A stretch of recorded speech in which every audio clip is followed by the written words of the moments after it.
president is shaking his head on the issues surrounding this year's SEA Games. Personally, he wants an investigation into all the blunders. But Malacanang says the chief executive will let Congress take the lead. Here's the report. President Rodrigo Duterte is back in the country after attending the ASEAN ROK summit in Busan. Presidential spokesperson Sal Panelo says Duterte isn't happy to hear about the problems hounding the country's hosting of the 30th SEA Games. The president is not pleased of what he has been hearing. He wants to investigate that. Hindi ubra sa kanyang corruption.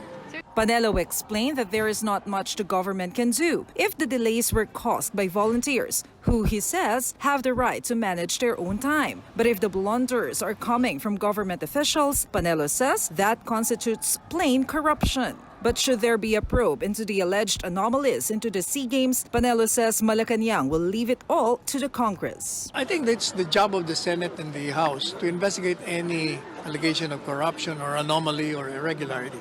Trabaho nila yun. Panelo said the probe will include House Speaker and FISGOC head Alan Peter Cayetano, as well as the controversial 50 million pesos cauldron. In light of all these problems, the palace spokesperson apologized to foreign athletes who were reportedly inconvenienced by lapses in the logistics preparation for the games. He also urged the organizers to learn from past mistakes to do a better job next time. As a host country, we will apologize for the inconvenience. Those are unintentional. But as for the organizers, ang mensahe natin sa kanila, these things could have been properly done, organized, and that could have been avoided. On top of this, Panelo said the FISGOC should readily accept help being offered by government agencies. This after reports that the organization initially rejected such offers. Siguro they should now accept the help of being offered by the agencies, considering na mukhang they were not able to do their assigned tasks for themselves. Overall, Panelo said it's not too late for FISGOC to do better as the games continue. For News 5, Maricel Halili, we are One News. But both chambers of Congress are still butting heads over who should be blamed for the SEA Games fiasco. Manlos Baños has the report. The Senate and the House of Representatives continue to point fingers at each other over the delays in the 2019 budget that, according to administration allies, have impacted this year's SEA Games hosting. Reports of logistical nightmares, unfinished venues, and food quality issues, among others, have placed the country in a bad light. One Pacman representative, Mikey Romero, is pinning them to the upper chamber, whom he said was slow to deliberate the 2019 spending plan. But Senate President Tito Soto begs to differ. Huh? Una, nagpalit sila ng leadership. O nakakalimutan nila na nagpalit din sila ng mga chairmanship. Baka nakakalimutan nila na imbis na isubmit sa amin by October 1 yung budget, sinambit nila noong November 24. Ano magagawa namin? Less than a month.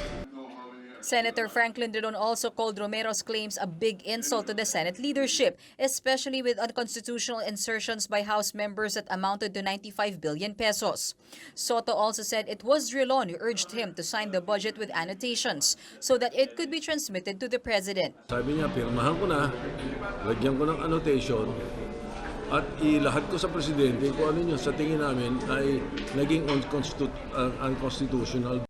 The 6 to 7.5 billion peso SEA Games fund was initially included in the budget of the Foreign Affairs Department that was then headed by current House Speaker Alan Peter Cayetano. The Senate later moved it to the Philippine Sports Commission after it was flagged by Cayetano's successor, current DFA Secretary Teddy Boy Locsin. But it ended up with the Philippine SEA Games Organizing Committee chaired by Cayetano.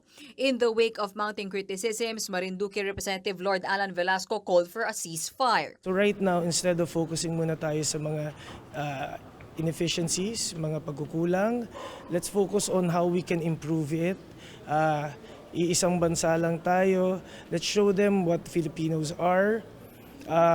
Also, kung may kailangan ng tulong, andito naman po ang Congress. PBA Party List Representative Jericho Nograles echoed his sentiment. If we continue focusing on the bad, then it will adversely affect the games talaga. Senator Bongo likewise urged organizers of the different sporting events to unite for the sake of the athletes. The FISGOC also acknowledged its shortcomings and gave its assurance that issues encountered in the SEA Games will serve as a reminder for the organizers to be more diligent. Reporting for News 5, Mean Los Baños, we are One News.